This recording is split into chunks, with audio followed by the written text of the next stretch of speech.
Assalamualaikum warahmatullahi wabarakatuh.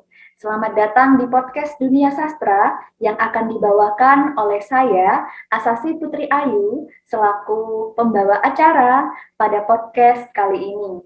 Nah, pada kesempatan kali ini teman-teman, saya telah menghadirkan dua narasumber spesial yang akan menemani perbincangan kita tentang sastra, di mana topik yang akan dibahas cukup menarik dan tentunya akan sangat menarik jika kita kupas hingga tuntas. Nah, baik kita langsung saja para pecinta sastra yang ada di rumah. Siapa yang tidak tahu dengan puisi? Saya rasa sebagai pecinta sastra, teman-teman pasti akrab dengan yang namanya puisi. Apalagi dengan para penyair yang menyuguhkan begitu banyak karya puisi yang menggugah hati pecinta sastra. Salah satunya adalah Sapardi Djoko Damono. Nah, seperti yang kita ketahui, Sapardi Djoko Damono ini adalah penyair ternama Indonesia yang karyanya begitu fenomenal, terkenal oleh seluruh kalangan pecinta sastra Indonesia, termasuk teman-teman yang menonton tayangan kali ini. Sosok panutan di bidang sastra ini tak hanya populer dalam negeri, tapi juga mancanegara, teman-teman.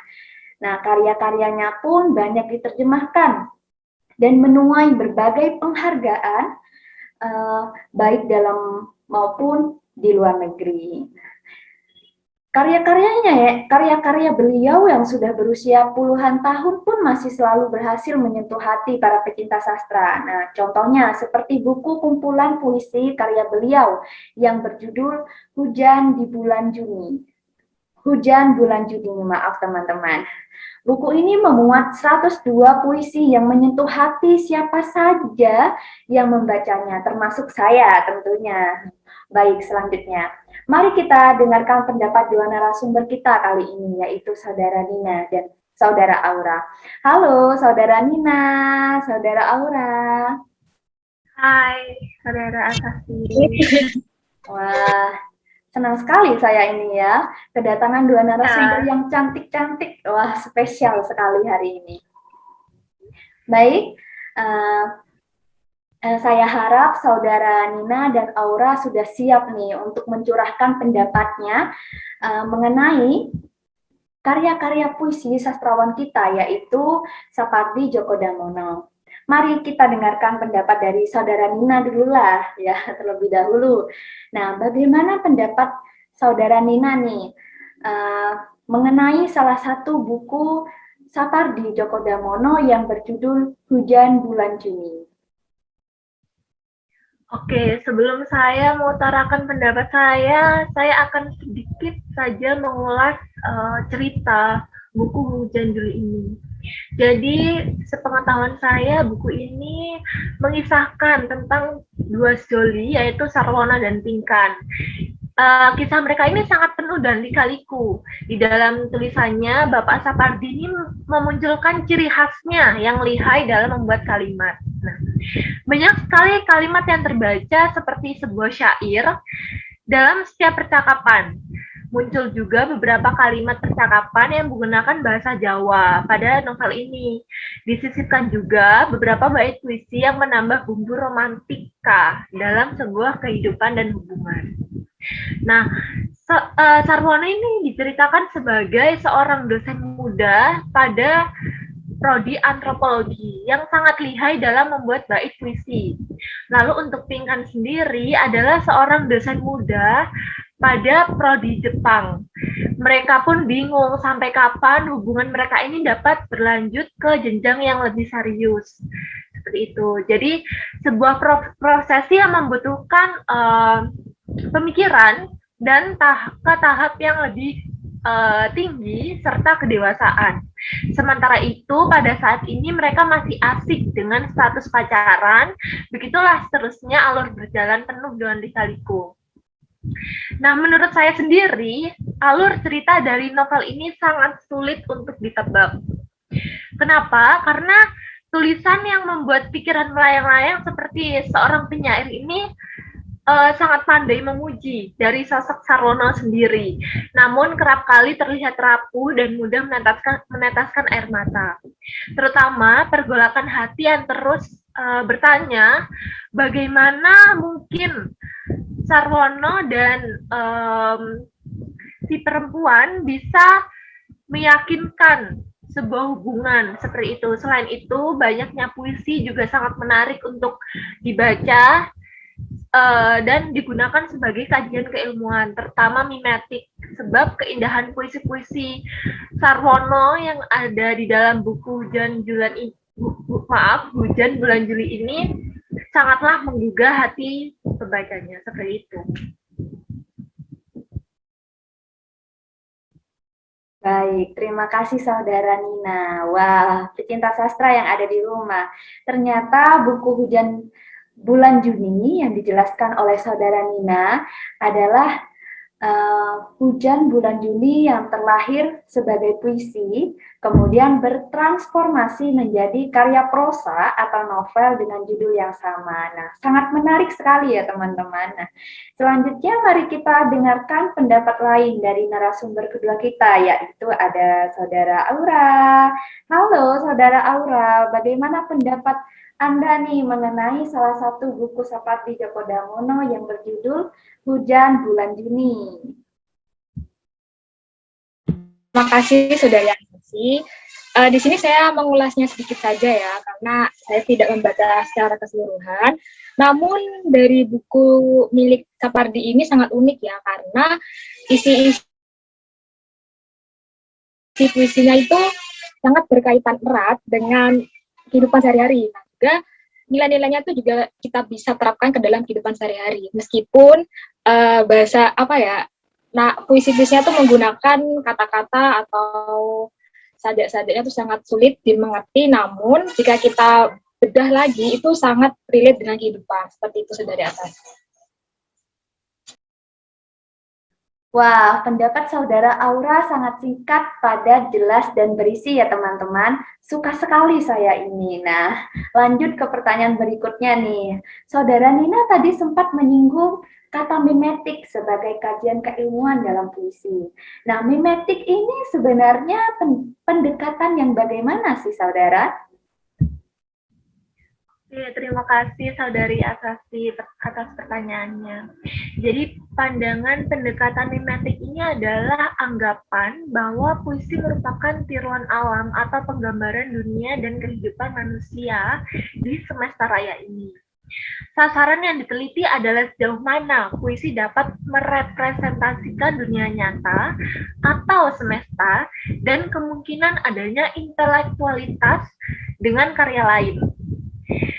Hubungan antara kenyataan dan rekaan dalam sastra adalah hubungan dialektis atau bertangga. Jadi mimetis tidak mungkin adanya tanpa kreasi, tetapi kreasi tidak mungkin ada tanpa mimesis. Takaran dan perkaitan antara keduanya dapat berbeda menurut kebudayaannya, menurut jenis sastra pula, zaman, kepribadian pengarang, tetapi yang satu yang lainnya tidak mungkin.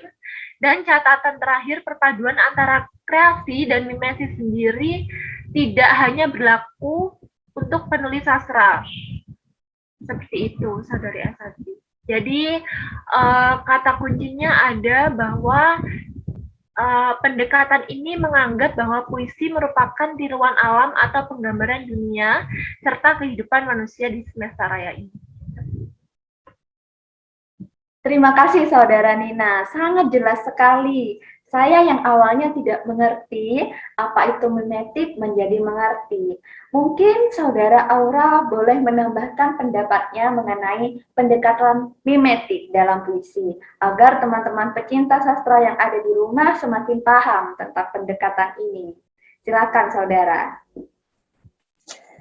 Terima kasih Saudari Asasi. Nah, di sini saya juga akan memberi pengertiannya tuh singkat saja ya. Jadi pendekatan mimetik ini sendiri itu sebuah kajian sastra yang mana nantinya kajian sastra ini akan dihubungkan dengan kenyataan dua sastra.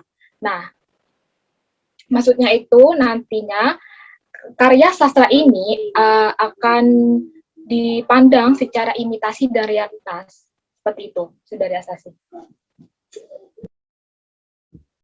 Baik, Seperti biasa ya, pesona saudara Aura ini singkat, padat, jelas, dan berisi ya teman-teman. Nah, dari apa yang disampaikan saudara Rina dan saudara Aura, pengetahuan sastra saya dan teman-teman pecinta sastra yang saat ini menyaksikan podcast ini semakin nambah ini ya.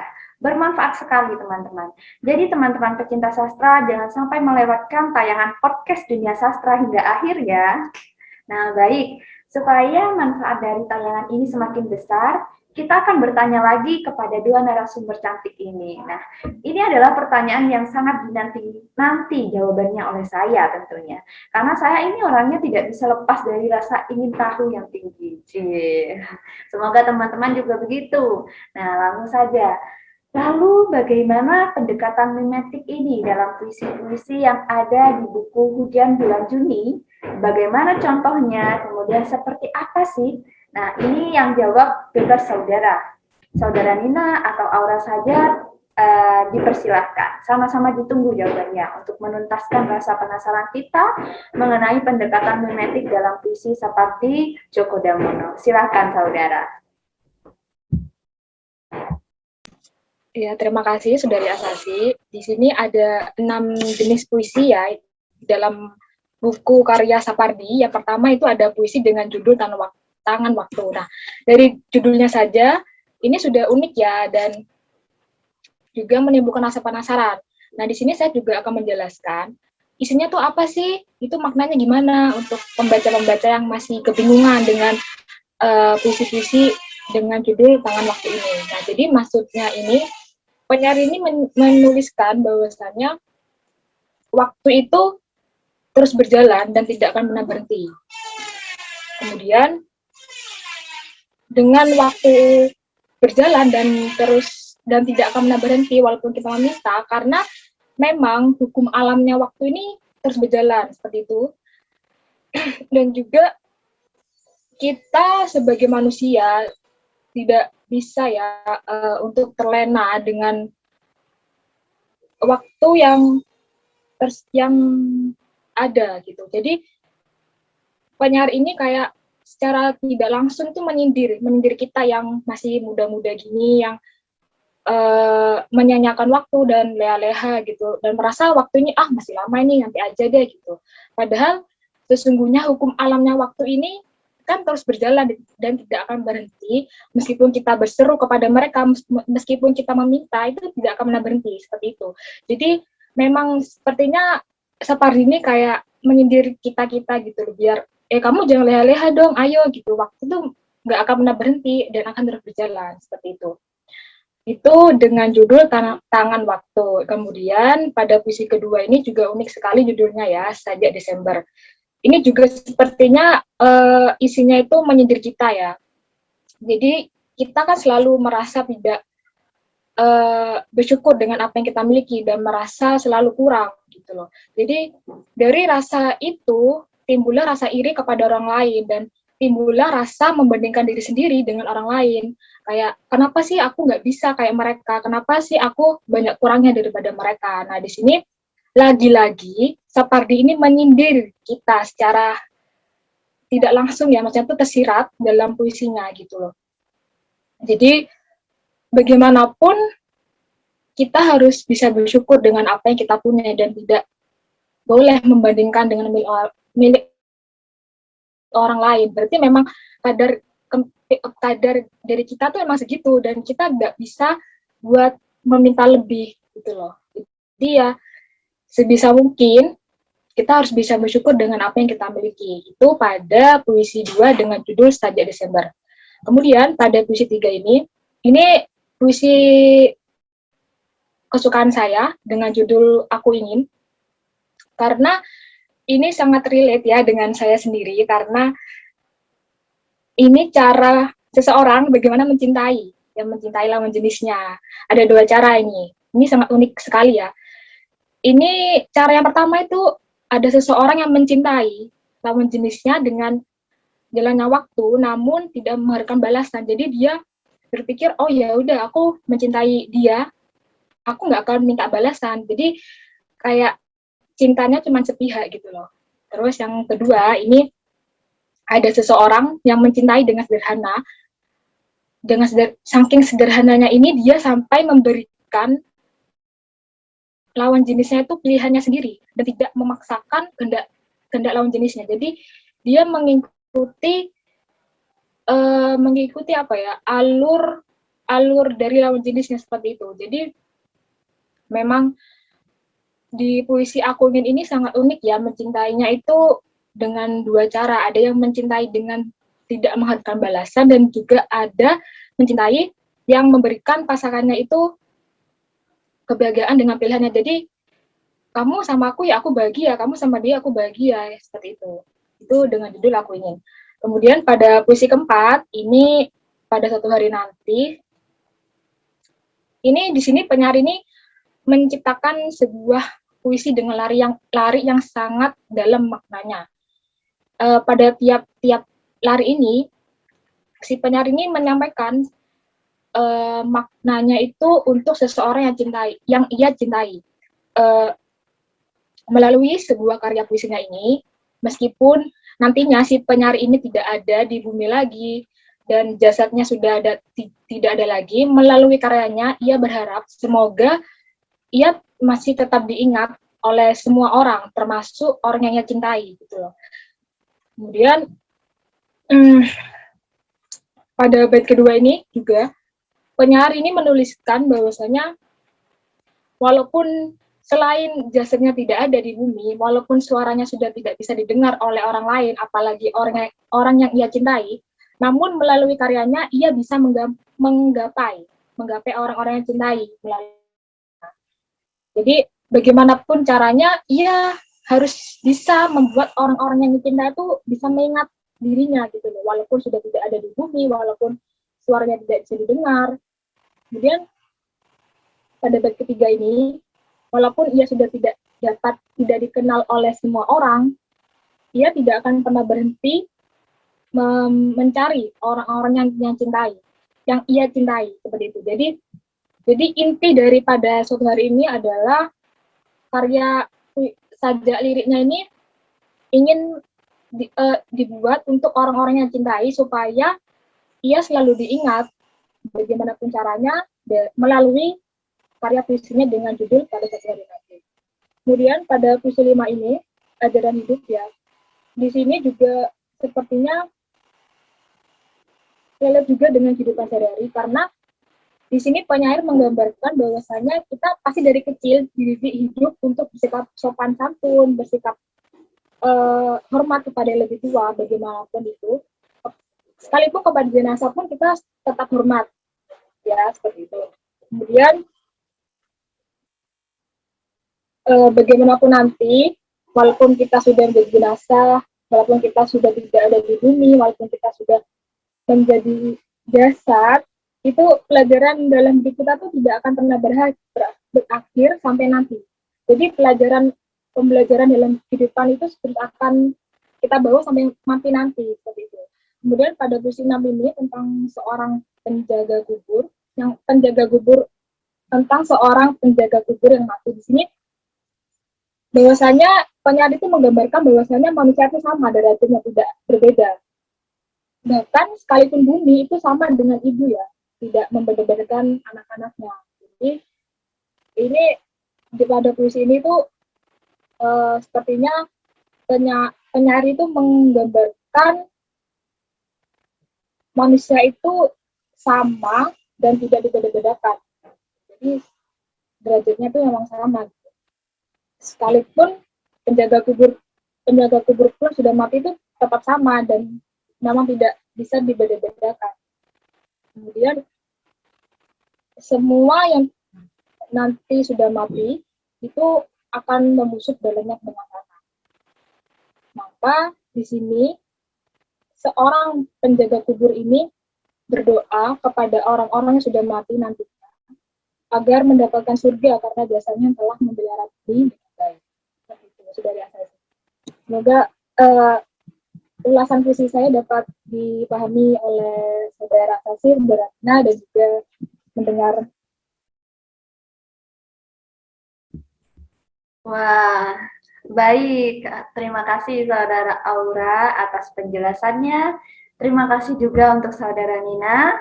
Nah, kita yang awalnya tidak paham mengenai pendekatan memetik dalam puisi-puisi Sapardi Djoko Damono menjadi paham dan mengerti bahwasanya pendekatan memetik dalam puisi itulah yang membuat puisi menjadi hidup atau nyata, teman-teman.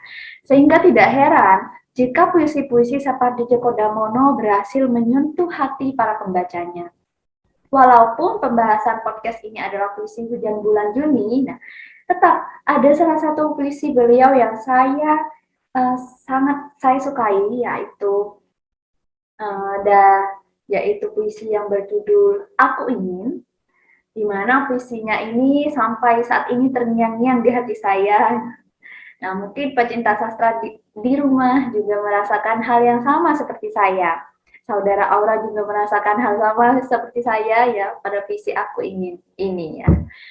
Oleh karena itu, untuk menutup acara podcast Dunia Sastra kali ini, spesial untuk pecinta sastra di rumah, saya Asasi Putri Ayu akan membacakan puisi Aku Ingin karya Sapardi Djoko Damono. Saya ucapkan sekali lagi terima kasih untuk kedua narasumber cantik kita dan semua pecinta sastra yang telah menyaksikan. Semoga bermanfaat dan menambah wawasan kita semua. Kami undur diri. Wassalamualaikum warahmatullahi wabarakatuh. Aku Ingin, karya Sapardi Djoko Damono. Aku ingin mencintaimu dengan sederhana, dengan kata yang tak sempat diucapkan kayu, kepada api yang menjadikannya abu. Aku ingin mencintaimu dengan sederhana, dengan isyarat yang tak sempat disampaikan awan, kepada hujan yang menjadikannya tiada. Terima kasih teman-teman. Sampai jumpa kembali.